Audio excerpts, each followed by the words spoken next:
Hi friends, చాలామందికి ఉన్న question APSC group 2 coaching లేకుండా ప్రిపేర్ అవ్వచ్చా? సింపుల్గా దీనికి ఆన్సర్ చెప్పాలంటే ఎస్, ప్రిపేర్ అవ్వచ్చు. బట్ ఆ ఆన్సర్ చెప్పినంత ఈజీ కాదు దాన్ని అవలంబించడం. ఎందుకంటే మీరు కోచింగ్ చాలామంది అనుకుంటారు కోచింగ్ తీసుకుంటేనే కదా మనకి క్లారిటీ వచ్చేదని. ఎస్, ప్రాబ్లం ఏంటంటే కోచింగ్ మీకు ఒక సపోర్ట్ సిస్టమ్ మాత్రమే ఇస్తుంది. కోచింగ్ కన్నా మీ ప్రిపరేషన్లో కనుక డిసిప్లిన్, కన్సిస్టెన్సీ, మీకు డెడికేషన్ ఉంటే వాళ్ళకంటే బెటర్ రిజల్ట్స్ మీరు సాధించవచ్చు.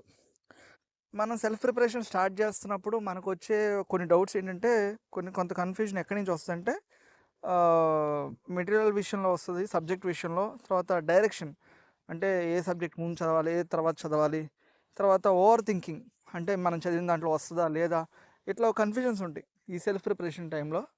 వాటిని అధిగమించి బేసిక్స్ నుంచి మనం స్ట్రాంగ్ అయితే మనం చేయొచ్చు. మీరు ఫస్ట్గా ఏం చేస్తారంటే సిలబస్ని క్లియర్గా అర్థం చేసుకోవడానికి ట్రై చేయండి. ఇప్పుడు ఏంటంటే లిమిటెడ్ బుక్స్కి మీరు స్టిక్ అనవ్వండి. ఏ అయితే స్టాండర్డ్ బుక్స్ ఉన్నాయో వాటికి మాత్రమే స్టిక్ అనవ్వండి. ఆ స్టాండర్డ్ బుక్స్ ఏంటి అనేది నేను మీకు నెక్స్ట్ వీడియోస్లో చేస్తాను. అంటే డైలీ టార్గెట్స్ అంటే ఏ రోజుకి ఏం ప్రిపేర్ అవ్వాలి దానికి మాత్రమే మీరు మీ టైంని అనలైజ్ చేసుకొని సపరేట్ చేసుకుంటే బాగుంటుంది. అండ్ వీక్లీ రివిజన్ అనేది చాలా ఇంపార్టెంట్. మీరు మన ఎగ్జామ్ ప్రిపేర్ అవుతున్నప్పుడు మనం చదివి ఊరుకుంటాము, అట్ ద సేమ్ టైం ఎగ్జామ్కి వచ్చేటప్పుడు మనం సఫర్ అవుతూ ఉంటాం. ప్రాబ్లం ఏంటంటే రివిజన్కి మనం సపరేట్ టైం కేటాయించకపోవటం. అండ్ నా వరకు నేను థ్యాంక్ యూ.